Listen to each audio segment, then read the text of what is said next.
"Axel, go!" the officer shouted. The dog lunged straight at the old man. But just inches from impact, he stopped, sat down, and refused to move. No one paid much attention to the old man who wandered the town square of Bridgetown, Missouri. His name was Raymond Tucker, a retired postal worker in his late 70s. He walked with a slight limp and wore the same faded green jacket every day, its cuffs frayed from years of use. Most people assumed he was just another lonely soul, passing time on empty benches and feeding birds with crusts of bread. But what they didn't know was that Raymond had once served in the army as a canine handler. Back in 1972, stationed overseas, he had worked alongside a German shepherd named Major.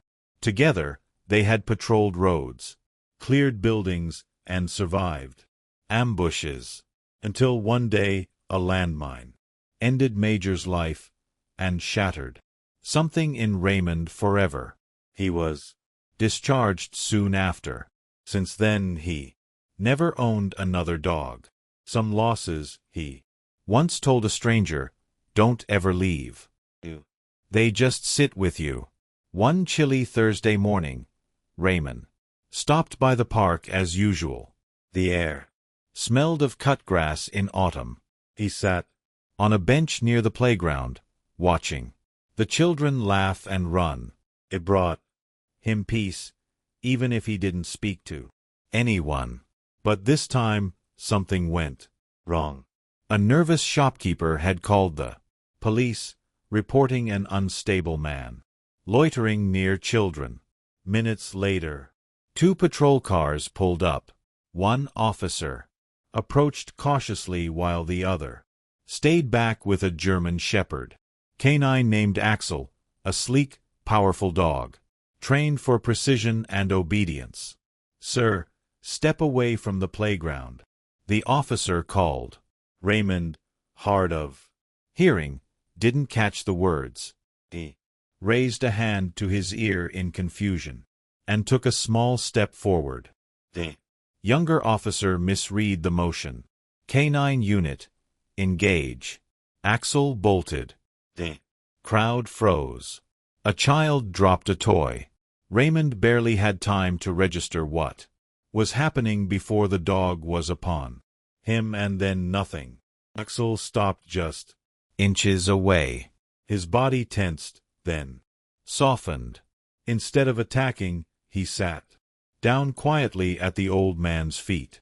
For a long moment, nobody moved.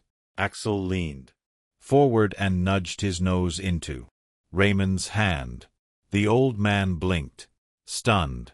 Then his eyes welled with tears. "Major," he whispered.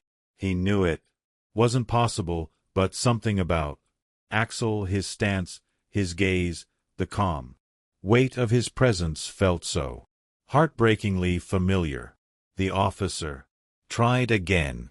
Axel returned, but the dog ignored him. He pressed closer to Raymond, resting his head against the man's leg as if to say, "I know you. You're safe now." People around them watched in disbelief. Phones came out. One bystander filmed the entire moment. A trained attack dog defying orders to comfort an old man in the park. Raymond sat down slowly, his hands shaking as they stroked Axel's back. "It's been so long," he murmured. "But you remembered me, didn't you?" Later, the officers apologized. The one who gave the command couldn't understand it. "Axel has never disobeyed before," he kept saying. "Not once." 3 days later, the Bridgetown Police Department reached out. Axel was due to retire from service within the year. Given the bond they'd witnessed, they asked Raymond if he would consider adopting him when the time came. Raymond didn't take long to answer. When spring arrived, The town square looked a little different. Raymond still wore his old green jacket, but now he walked with a steadier gait. By his side trotted Axel, no longer an officer, but a companion. They were just two old souls who had found each other again somehow. Sometimes the one trained to follow orders listens instead to his heart.